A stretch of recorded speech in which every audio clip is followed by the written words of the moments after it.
Hello, everybody, and welcome to episode 24 of Own the Road with AutoTrader, where we make car stuff simple for Canadians. My name is Jodi, and I'm the editor-in-chief of AutoTrader. And my name is Dan Alika, and I am the road test editor of AutoTrader. Doesn't quite flow as well. Mine definitely sounds a little bit better. Yours sounds the same every single episode. I try know. to change mine here and there. Yours is like... It's like it could just be a little clip that Joseph reuses every single week. It's true, and it's become a problem because now every time I have to introduce myself to literally anyone, I have to say it in that exact same way. Yeah. You've got the cadence If down. I meet a new cousin, I'm like, my name is Jodi, and I'm the editor-in-chief of AutoTrader. It's like, who the hell are you? Anyway, today's episode is all about EV charging, and specifically why we are so grumpy about it. So just a little bit of background. It's no secret that the industry is charging towards EVs. Whether you like it or not, that's just the way that it's going. It's a very divisive subject. Every time we post anything about EVs on our YouTube channel or on our Facebook page, people go berserk, like on both ends of that spectrum. People go crazy. I just read a comment. All they said was EVs are 1,000 times more polluting than gas power. That is just a lie. It is just wrong. And so there's so much misinformation out there. And that's really why we do Own the Road, is because we're here to try to serve you guys the facts so that you can make your own decisions. We're not trying to, we got a comment, every time AutoTrader posts something about EVs, they're trying to shove it down our throats. I'm like, no, that's not what we're doing. We don't get any kickbacks. We just realize that this is where the industry is going. Imagine somebody being like, every time these guys are doing these movie reviews, all they're trying to do is get us to watch movies. It's like, guys, this is what we do. And you buy cars. We're reviewing what's out there. Yeah. Like, it's just nonsense. But so we're really here to help you. We're here to provide expert, unbiased advice at the end of the day. And so it's funny because like both Dan and I are pretty sour about a lot of the EV experience. I'm so bitter right now. I know. And I would love to get an EV, but both Dan and I live in older buildings that have no charging, right? And so if you're able to charge at home, and I say this on the podcast all the time, if you can charge at home, buying an EV is almost a no-brainer. It's not for everyone, and that's I think something that a lot of people need to realize, is that it's not for everybody. But it won't work for everyone's lifestyle right now, especially. Yeah. And a big part of that is because of the public public charging infrastructure. See, that's how heated I am. It sucks. There's no way to get around the fact that if you don't have charging at home, the EV experience is not great. Yeah. Recently, I drove the Mercedes EQB, which is a compact crossover. It's based on the GLB class that I do like and I think is very practical. And I was very much looking forward to it. Jodi and I were talking about it leading into that week. I was super excited. And I didn't do much background into it. And it's been, I would say, kind of a quiet rollout from Mercedes.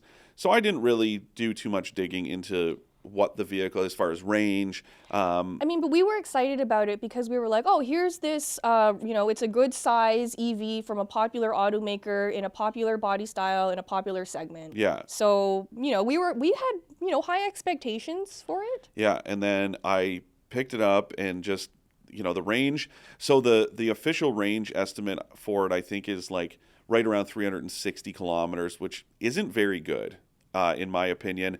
And I said this in the review itself. That's not just Jodi or myself saying it. There's lots of research out there that, a minimum of 400 kilometers is what most can. I think it was something like the one I read was 80% or 79% of Canadians said they won't consider an EV unless it can cover at least 400 kilometers on a full charge, which is totally reasonable. That's fair. But so the fact that this EQB couldn't do that was already kind of concerning to me. When I picked it up, it only had 270 some odd kilometers. Now, wintertime and also very new. It only had a couple thousand kilometers on the odometer. So I was like, okay, in fairness, it's still trying to kind of work out, that EVs nowadays have that predictive, like over the lifespan of the vehicle, it gets used to your driving style and all that. And so I was like, hey, I'm not going to put too much weight into that. After I drove it my first charge, I headed up to 332 kilometers of range. So I was like, okay, it's getting better already.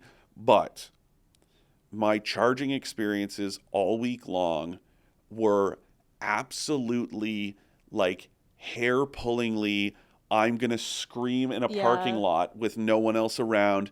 I just was going out of my mind. It wouldn't charge. I would show up at chargers that were broken. It started charging, and then the vehicle rejected the charging. The first time it happened, it was a minute and a half. And I was like, oh, that was kind of weird. And I got out and I looked at the charging station, and it said, charging stopped by vehicle. And I was like, well, that's odd, but whatever. So I unplugged it, had to plug it back in a couple times because it kept failing. It finally worked again. It charged for 5 minutes and 35 seconds. I'm sitting in the driver's seat reading my book, and I hear this clicking sound, and then I'm like, oh my God, it did it again. And I had to contact the press fleet manager and say, look, man, I need to get this back to you. Otherwise, I'm not going to be able to. So this was on a Sunday. Right. And I had to make arrangements to get the vehicle back to his place. Otherwise, there wouldn't have been enough range to get back to his office. But can you imagine if you had purchased that vehicle and it was acting like that? As an owner, I would be furious. Like, absolutely furious. Multiple brands, multiple charging stations, just nonstop. So the first charge that I did was on a DC fast charger. I think it was only a 50 kilowatt, but still it was fine. No issues. The first time I plugged it in, it worked. Then the next day I topped it up at a level 2. No issues. A couple days later, before I shot the video that week, I showed up at a DC fast charger and it wouldn't work. And I was like, oh, that's weird, but it happens. I'm not letting the industry, especially the charging, side of things, off the hook. They need to get vastly better. But still, I was like, this isn't abnormal. So I went to a different charger and it worked. But then after that, at one charger, I tried 8 times. Oh my God. And it would say initializing on the charging station, and it would show that it was connecting. And then it said it couldn't connect. I have this screenshot from a charger that I went to. It was a flow charger, and it literally says unusual error. That's unusual. Something went wrong with your charging session. That's all it said. Yeah, see, that's really annoying because this kind of stuff has happened to us so many times. And in the beginning, when like EVs were new, I was like willing to deal with that inconvenience because I was like, oh, it's got to get better. It's got to get better. And here we are years later, and it hasn't gotten better. I would argue it's gotten worse. Yeah, because so there's been a lot of times when I've been driving an EV, I don't have a whole bunch of range left, and you shouldn't let it go as low, but like I was starting to panic. And so I'll arrive to a fast charger where the app says, okay, you're good to go. I'll get there, there's someone else plugged in, can't do anything. I'll go to the next one. Oh, it's broken. I'll go to the next one. And it's offline for some random reason. And so here I am, my range is getting less and less. My battery is getting dangerously close to nothing. And what am I supposed to do? Like, it is just so frustrating to me, and I can't deal with that level of inconvenience anymore. It's too stressful. And then you get to the problem where a lot of these fast chargers need you to download a special app to use it. You have to preload money onto this app before you use it. And then sometimes it doesn't work. So you load all this money on, the charger doesn't work. I feel like I got scammed. And then you call the customer service number and they're like completely not helpful. Yeah. And so right now, I think I have maybe 6 different charging apps that all have money loaded on them that I will never get back. Yeah. Right? I did though. So, and this is kind of, a good news, bad news situation, is that IV charging stations, which I've had decent luck at, I don't know what the hell happened, but it's like in total disarray. I don't know if they got hacked or what, but I showed up one day and charging was free. It said the chargers were offline. And I was like, oh, that's kind of handy. So I plugged in, I charged, and then a couple days later I get an email that basically there was like a system-wide problem. Now you had to download a new Ivy app, and they did refund. So I had like $30 on the previous app. So they refunded that money, but then I got an email yesterday. This was weeks ago, by the way. Yesterday, I got an email being like, if you still have the old Ivy app, disable auto reload. So I'm like, something's clearly going on with and it's just the way I keep looking at it, it's like, yes, okay, gas stations have existed for literally like decades upon decades. But just imagine showing up at a Shell station and you needed a Shell app in order to fill up, or that you showed up and the pump wasn't working. Here's a good example. I normally love Petro-Canada for EV charging. Same. And one of the big reasons why is that there's credit card tap on the stations, or you can use the app. There's lots of options. And also just that the infrastructure is more common than some other brands, some like dedicated EV charging. Yeah. But I went to this one in Milton, Ontario that I have had fairly good success. A few times I've showed up that they've been offline. This was just like, to me, again, another example of why it's overcomplicated and unnecessary. I showed up at the charger. It was like, no joke, 5 o'clock in the morning because I was shooting that day. So I was already like tired and groggy. I pull up. There are 2 DC fast chargers there. Big stickers on them. One of them is labeled charger number 1. The other one is labeled charger number 2. I open up the Petro-Canada app, and the available chargers, 8 and 9. What? And I'm like, this doesn't make sense.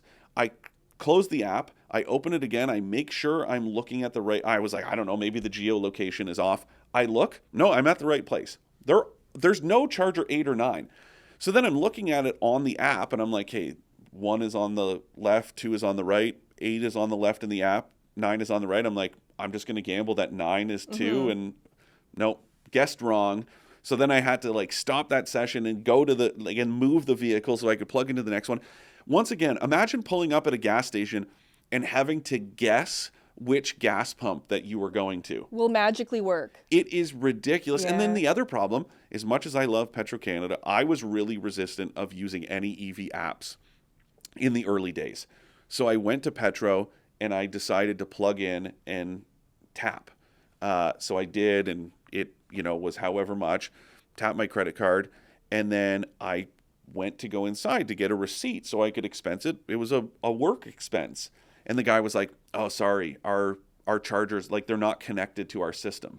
Yeah. So once again, they've made it unnecessarily complicated, that to me, because lots of people drive for work that they get either reimbursed for, or they have gas cards or whatever. And if you don't want to put your personal information in, so at those Petro-Canada ones, you have the option to put in your email or your phone number, and that's the only way you can get a receipt. But this was before you couldn't do that. Oh. That's within the last, I would say within the last year to 2, you've been able to put in your phone number or your email. Mm-hmm. Back then, it was if you decided to kind of pay at the charger, so to speak, you had no way of getting a receipt. And I remember calling the customer service, and like you said, they were just like very unhelpful and basically told me like, tough. You're out of luck. Yeah. And I'm like, well, that's not really an option for a lot of people. No. So for me, until fast chargers have a credit card tap at every single station, that's super annoying.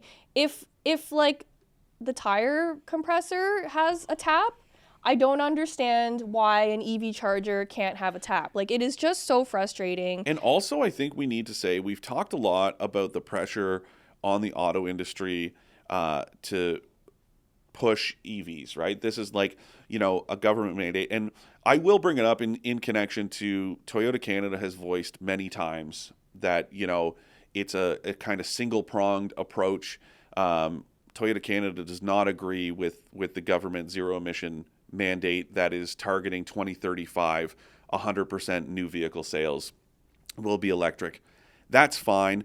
I think something that we need to keep in mind, is that Canada's approach to zero emission vehicle mandates is mirroring the It's not US unique. and Europe. So it's like to sit there and say Canada is wrong, you're saying that the rest of the world essentially is wrong. But regardless, I think in fairness to the automakers, if you are going to kind of hold their feet to the fire and say, hey, you need to get people buying these vehicles, why is the same pressure not being put on the charging companies? It should be. It 100, not just It needs getting to be. more infrastructure, but like the unreliability of these charging networks, the fact that they all have to be connected to I've shown up at chargers that they just say like that they're offline. Mm-hmm. They've, for whatever reason, their internet connection has failed, so you can't use them. Once again, imagine showing up at a gas pump and being, oh, sorry, it's not connected to our computer right now, so you can't, like, you would be like, it's easy enough to just drive to the next gas station, but you'd be frustrated. I'd be pissed. And so there's also been times where I've parked in an underground parking garage because, they have EV charging. So convenient. Let's use it. Yeah. You need the app to start the charge. I'm sorry, down 3 levels, there's no reception. Yeah. Even here at Trader HQ, sometimes my phone at our charger, their charge point, same thing, where my phone doesn't have service, but I can't charge. So I have to literally plug in and then run up the garage ramp so that I can get my phone to connect in order to start the charging. And it blows my mind how stupid that is. Like, that in no world makes sense to me. No. So until they can figure this out, I can't personally recommend EV ownership to somebody who needs to rely on public charging. And even still, like, not even, because I'm with you 100%. And if you can charge at home, it just, like you said, it's virtually a no-brainer and all of that. I'm in full agreement. But this problem is limiting for driving anywhere. Like, okay, you can charge at home, but if you want to go to Montreal, if you're doing a road trip or something, that's not, that's pretty normal growing up in kind of southern Ontario, like to drive just about anywhere. You go to Buffalo, go to London, go to Montreal. Like we're road tripping people, right? So to be like, okay, well, I'm going to go on my road trip, hope that I can charge along the way, hope that the station is going to work. It's not enough. That's ridiculous. Also, something I encountered when I drove an EV to Quebec is that for some reason, my app that works in Ontario did not work in Quebec. Oh boy. So I had to download a Quebec specific app, load money onto that app, didn't work, had to call the customer service line. They did not speak English. It was a complete mess. And I bet you didn't get a refund. I did not get a refund. Of course I didn't get a refund. And that's what I'm saying is that, like, it feels like a scam when stuff like that happens. And that's not the way to warm people up to making this switch. Yeah, it's just not working right now. Yeah. The other problems, even if the charger is working, sometimes they're in like sketchy parking lots that are not well lit. Yeah. What am I supposed to do? I'm just going to lock all my doors and sit there being uncomfortable. I thought about that once. You mentioned that to me before, and I was thinking about that, right? It's like, if let's say, okay, you sit in your car and you've got the doors locked and whatever. If the vehicle is plugged in, you can't drive away because it's a safety, in order to prevent, shorts and fires and stuff. Unlock it. Yeah, you have to unlock and unplug. You can't, in an emergency situation, just start the vehicle and drive away. So that's sketchy. It is sketchy. And sometimes, these chargers are located in very, it's not walking distance to anything cool. So I can't leave the car and hang out at a coffee shop while I wait for it to charge or something. So that's sketchy. Other times, just where the chargers are located, can you imagine if you had a trailer? Like if you had a Ford F-150 Lightning with a trailer, you literally could not pull in to charge because then you'd be blocking a whole driveway. That's the thing with these on routes. So in Ontario, the kind of highway service centers have been, a lot of them have been rebranded as on route, which is a clever play on kind of the French. But anyways, I was super excited to see these IV chargers because it's Canadian Tire gas stations have the license for the provincially run on-route stations. So these IV chargers that were going in, and I was like, oh, this is really cool because you're going to be able to road trip across the province. But yeah, there's no pull-through There's no pull-through stations. spots. And so there's no way that somebody with a trailer would be able to charge. And It's just crazy that this is not like, none of these problems are kind of like unexpected. And the fact that what I can only presume are very smart people are the ones who are designing these. And it's not just about the stations. In fairness, how many vehicles do you see that the charge port's on the front of the car or the charge port's on the driver's side, but you're going to a place where it's got curbside chargers and you literally can't plug in? But to me, it's like, these are smart people making dumb decisions. That's what it comes down to. And it's like, guys, this isn't something that we can look at as like well, okay, it didn't work out. Like, we, for better or for worse, we as a society have kind of put all our eggs into this EV basket. And the cold hard facts are that the infrastructure is just not ready to support it. It's just like self-sabotage. I know. And I think it's really sad because there are so many EVs out there today that are great vehicles. But I simply cannot recommend it if you cannot charge at home. It's true. And that sucks. Like, I wish that wasn't the case, but that is what my experience has told me. It's what Dan's experience has told him. So if any of you have, good or bad stories about this experience, please email us at expert@trader.ca. It's the first time you've ever messed it up. I used to always mess it up. I know, now it's my turn, but expert@trader.ca is where all those questions go. I'd love to hear if you've had any good or bad experiences or some like tips that you've learned along the way. That would be really cool, and we'd love to share them with everyone else. But today's Ask an Expert question comes from Michelle from Quebec. Bonjour. During wintertime, we know the range of EVs drops from 30 to 50%. Does having a warmed battery give it more range? Also, does warming happen only when the battery is charging, or will the battery remain warm even after the charge is at 100% and still plugged in? Merci. Good questions. Excellent question, Michelle. Thank you so much for sending that in. So there's a lot to it. Yes, a kind of conditioned battery will perform better. The way that they work is, the kind of electrons, just like anything, they kind of slow down in the cold. So when the battery is warmed, it'll just kind of move more like it would in normal operating condition, or ideal, I should say, operating conditions. So yes, not all vehicles have battery warmers, which is, you're starting to see more of them, because preconditioning often just applies to the cabin, which is great. Right. You can make it nice and comfortable for your drive to work on a cold day, but that does nothing for the battery. It's just going to trigger the HVAC system. But you are seeing battery warmers. Yes, they do operate better.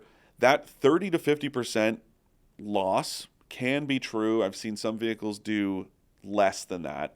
But so yeah, warming it is great if you can do it. And also, yes, when you plug in, if it reaches 100%, especially if you've got a companion smartphone app where you can kind of monitor and stuff, not all vehicles, it's not a guarantee that leaving it plugged, because often it'll just shut down and that once it reaches 100%, it'll stop. But some vehicles, you can set your departure time so it will condition the system, the HVAC and the battery system, if it has that option, for your departure time, so you can set it for when you leave for work in the morning, for example. Yeah, so a warmed battery will help you preserve your range a little bit better. The apps are really good for that. Again, it's not available on all vehicles, but I find it's getting more and more common now, because especially in Canada, like, that's such an important thing. And for me, I've not noticed range dropping as much as 50%. For me, it's usually around 30, and it's not necessarily because it's cold out. It's because I have the HVAC on full blast, because I'm always cold and I need to be warm. Yeah, but I do find, like, even still, it's just the way that, the chemistry works, right? Is like, because I've tried both, where I'm like, okay, I'll just like shut the HVAC off and see how much range I can realize by running as little as possible as far as accessories, and it's still, you still lose substantial. I'd say, yeah, that kind of 20 to 30% is what I've usually seen. Yep. I'm not saying it doesn't happen. It's just I've never seen 50% range loss. That is like very concerning to me. I mean, just as an example, I was test driving a Hyundai Kona electric a few years ago, and I did it in the dead of winter. It was like polar vortex dead of winter, right? So I left it outside for 2 days in like sub-zero temperatures. After I came back to it, it had only lost 11 kilometers of range. That's nothing. Which is nothing. It's basically nothing, right? And so after that, I kind of felt a little bit better about like, okay, it's safe to leave your EV outside for an extended period of time, and you won't come back to it like a brick, right? And I also, I mean, look at a country like Norway. It's got the highest EV adoption in the world, and it gets pretty cold there. Yeah, So, they figured it out, right? Yeah, so it clearly can't be that bad. Yeah. Again, it's another one of those things where if you have a garage and you can charge at home, those concerns shouldn't really bother you because it's really a non-issue at that point.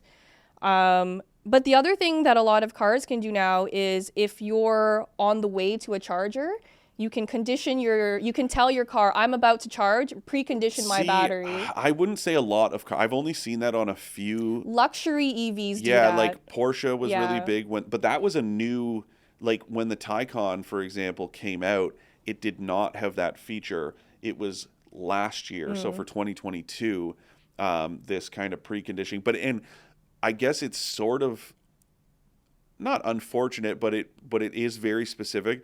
It only works if you punch in the charging station in the built-in navigation. Yes. Whereas for me, I'm a big Google Maps guy using Apple CarPlay.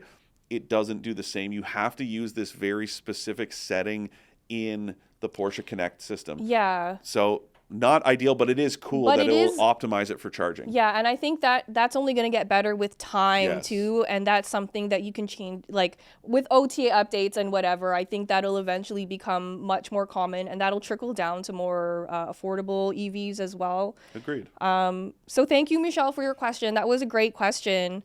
But yeah, I guess that's it. Thank you for joining us on episode 24 of Own the Road with AutoTrader. Till next time, we'll drive safe and see you next time. See you guys.